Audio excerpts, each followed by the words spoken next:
What is R-CHOP treatment for DLBCL? Imagine a treatment plan that has transformed the outlook for many people facing one of the most common types of non-Hodgkin lymphoma. That plan is called R-CHOP, and it's been a cornerstone in fighting diffuse large B-cell lymphoma for nearly 2 decades. This regimen combines a mix of targeted and traditional chemotherapy drugs to attack cancer cells from different angles. The R stands for rituximab, a monoclonal antibody that specifically targets B cells, which are the type of cells involved in this lymphoma.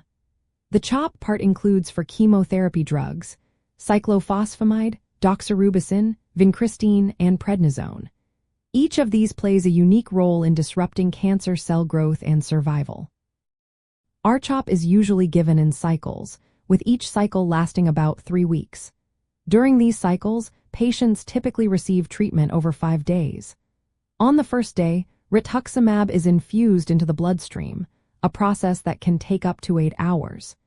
If the patient responds well, future doses of rituximab might be given as injections instead of lengthy infusions.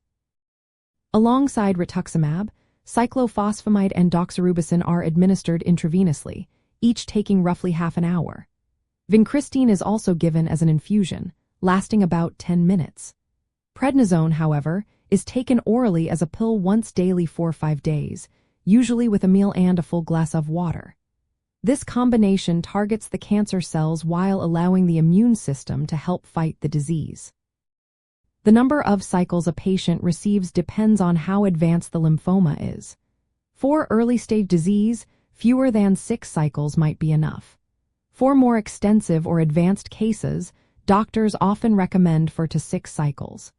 Sometimes, treatment is adjusted to a 14-day schedule instead of the usual 21 days, but this is less common. In some cases, radiation therapy is added to the treatment plan, especially if the lymphoma is localized or bulky, to help eliminate remaining cancer cells in affected lymph nodes. The good news is that R-CHOP has shown excellent results. About half to more than 2/3 of patients achieve complete remission, meaning no detectable cancer remains after treatment.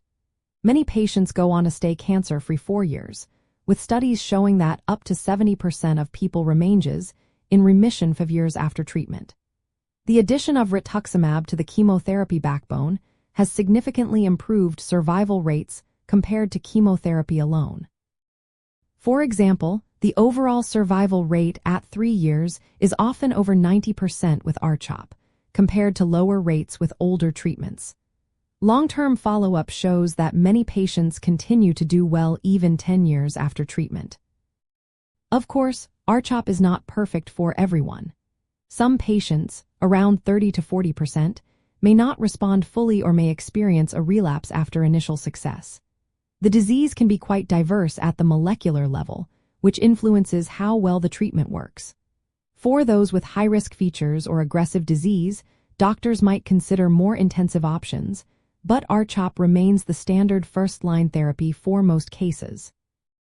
Overall, R-CHOP has been a game-changer in lymphoma treatment. It has turned what was once a largely fatal disease into one where many patients can be cured or live long, healthy lives.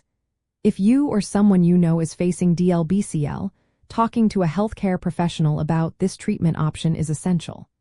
They can provide personalized advice based on the specific details of the case, ensuring the best possible outcome.